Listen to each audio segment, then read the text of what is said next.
श्वेतांबर साहित्य में प्राचीन दिगंबर मुनियों को जिन कल्पी कहा, फिर उन्होंने खुद को स्थविर कल्पी कहा। जो प्रज्ञावान है वो आज भी मुनिराजों को, दिगंबर तपस्वियों को जिन कल्प का स्वरूप मान करके सम्मान देते हैं।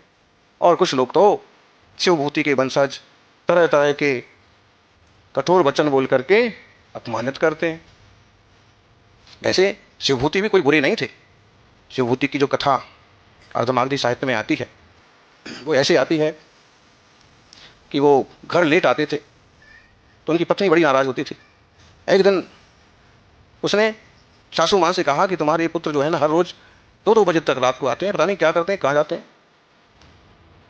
घर आए तो माँ ने कहा कि आज मैं देखती, आज तुम सो जाना, मैं देखती। और जैसे ही रात में आए और आवाज़ लगाई दरवाज़ा खोलो, तो माँ ने दरवाज़ा नहीं खोल करके कहा कि जहाँ दरवाज़ा खुला हो वहाँ चले। अब एक बात है, इतनी सी बात पर कोई माँ ऐसे बोल दे, एक बात तो ये नहीं जचती है। फिर भी मान लो बोल दिया तो क्या किया उन्होंने, वहाँ से चले गए और चलते चलते उनको एक जगह के दरवाजे खुले दिखे जो उपासना था, साधुओं के रहने का स्थान था। आज भी श्वेतांबर साधुओं के रहने के स्थान को उपासना कहते हैं। जो और बाद में पैदा हुए हैं उनके स्थानक होते हैं, वो स्थानकवासी कहलाते। जो उनके भी बाद में रात से केवल 250 साल 200 साल पहले पैदा हुए हैं वो टेरापंथी कहलाते। और ये प्राचीनतम निर्ग्रंथ मार्ग को समझ ही नहीं पाते। भाई आराम का, सुंदरता का, वस्त्र आदि का बढ़िया कौन छोड़े, निर्ग्रंथ मार्ग बहुत कठिन है। उपासना में चले गए, वहाँ विराजे थे गुरु जी। उन्होंने कहा कि मैं तुम्हें संन्यास नहीं दे सकता। उन्होंने संन्यास मांगा, मुझे भी संयम दो, अब मुझे घर से विरक्ति हो गई।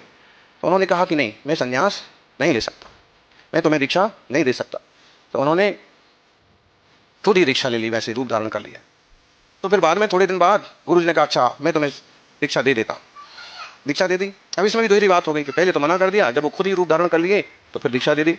ऐसी कहानी आती। फिर क्या हुआ कि एक बार स्वाध्याय चर्चा चल रही थी तो उसमें जिनकल्पी मुनियों की चर्चा आई। तो उन्होंने कहा जिनकल्पी मुनि कैसे होते हैं। तो गुरु ने कहा कि जिनकल्पी मुनि निग्रंथ होते हैं, वितरागी होते हैं, नग्न दिगंबर होते हैं। तो उन्होंने कहा कि मुझे भी बनना, मुझे भी ऐसे। गुरु ने कहा कि इस युग में कोई ऐसा रूप धारण नहीं कर पाता है, ऐसी तपस्या नहीं कर पाता है, ऐसी साधना नहीं जमती है। उन्होंने कहा ना मैं तो करूंगा। और वो चले गए और उन्होंने नग्न मुद्रा धारण कर ली। अब इस बात को लेकर के कुछ लोग ऐसे कहते हैं कि उस शिवभूति के बाद में जो चले वो सब दिगंबर जैन है। बात ऐसी नहीं है। शिवभूति ने भी तो यही सुन करके लिया ना जिनकल्प, कैसे मुनि होते थे और अब नहीं है। वो कारण बन गया था। दुर्भिक्ष के काल में दिगंबर मुनि तो सब चले गए थे दक्षिण भारत में। यहाँ जो सब थे वो बन गए थे वस्त्रादि वाले।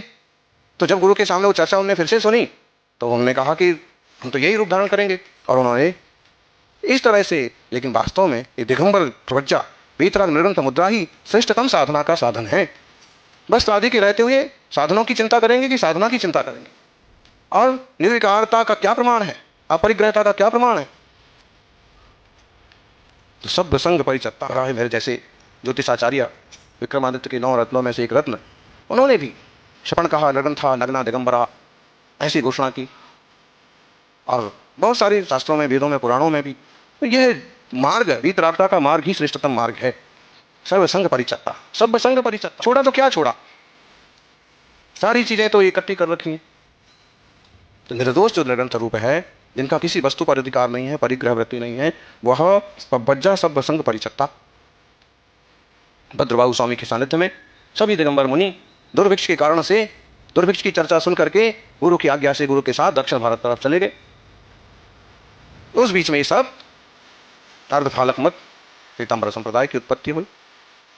इतिहास ऐसे ही जितना सुनिश्चित है निर्ग्रंथ दीक्षा ही सर्वोत्तम है।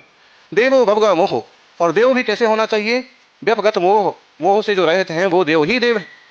मोह ही है वो कैसे देव है, वो तो देवगति के देव हो सकते हैं। बाकी परमात्मा स्वभाव को उपलब्ध देवादिदेव ही सच्चे देव हैं। समझो किसकी अष्टद्रव्य से पूजा होती है, देवादिदेव की। जो दोषों से रहते हैं, 18 दोषों से रहते हैं। चौतन्न वीर रोसो रागो दोषो जुदा रुजा मिच्चू सेदो खेद मदो रही बिम्मी निद्दा जनो बेओ। ये 18 दोष, क्षुधा तृषा भूख प्यास सर्दी गर्मी पसीना अरति शोक भय जुगुप्सा, ये कुछ भी नहीं है जिनके। जो परम शांत हैं वो देवादिदेव हैं। और इनकी साधना से, अहिंसा धर्म के पालन से, वीतराग मुद्रा की धारण से, उनकी पूजा करने से और देवाधिदेव की आराधना से भव्य जीवों का उदय होता है। ये सब भव्य जीवों का कल्याण करने वाले साधन हैं। आप सभी सच्चे देवशास्त्र गुरु की आराधना में अपना मंगलमय समय व्यतीत करें। गृहस्थी तो जैसे चलती है चलाओ, लेकिन साथ में धर्म से भी जुड़ते जाओ।